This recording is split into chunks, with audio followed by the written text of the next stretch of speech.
मी आज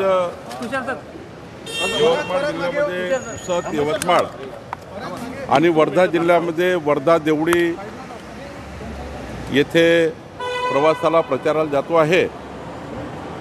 भारतीय जनता पक्षाचे सर्वच पदाधिकारी, आमदार, खासदार, आमचे अध्यक्ष रवींद्र चव्हाणजी, महाराष्ट्राचे नेते देवेंद्र फडणवीसजी या सर्वांनी प्रचाराची धुरा सांभाळलेली आहे आणि भाजपा, शिवसेना, महायुती ही 51% मतं घेऊन 2/3 बहुमताने जिंकेल असा मला विश्वास आहे। मुंबईचा पुढे आलेला आहे, त्यामध्ये भाजप 100 पार दिसतंय, सत्तेवर येताना दिसतंय। आम्ही भाजपा, शिवसेना, महायुती 100% यावेळी मुंबईचा महापौर बनवणार आहे।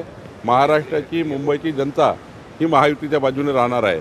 मुंबईची जनता सुद्धा डेव्हलपमेंटच्या बाजूने आहे, विकासाच्या बाजूने। ठाण्यामध्ये शिवसेनेच्या पदाधिकाऱ्याच्या काळजीत लगवण्याची माहिती समोर येते। नाही, जरा त्याची दखल आम्ही घेऊ आणि योग्य कारवाई करू।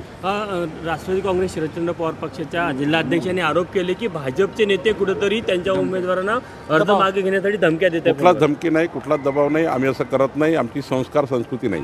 शीतल तेजवानीला काल चौकशी करता बोलवलेलं होतं, पण तिला स्पेशल ट्रीटमेंट, VIP ट्रीटमेंट दिल्याचा आरोप होता। असं आहे की कुठली ट्रीटमेंट दिली, काय दिली हे तर पोलिसांकडे बघावं लागेल, पण जे आरोपी असतील त्यांना आम्ही नक्की याच्यात शिक्षा करू, कारण या घोटाळ्यामध्ये जे जे आरोपी असतील त्यांना आम्ही नक्की शिक्षा करू। मालेगावमध्ये 3 वर्षीय मुलीवर जे अत्याचार झाले त्या आरोपीला फाशी शिक्षा द्या असं कुटुंबाची मागणी होत आहे। एकदम बरोबर आहे की ज्यांनी इतका मोठा अत्याचार केला त्याला फाशीच झाली पाहिजे।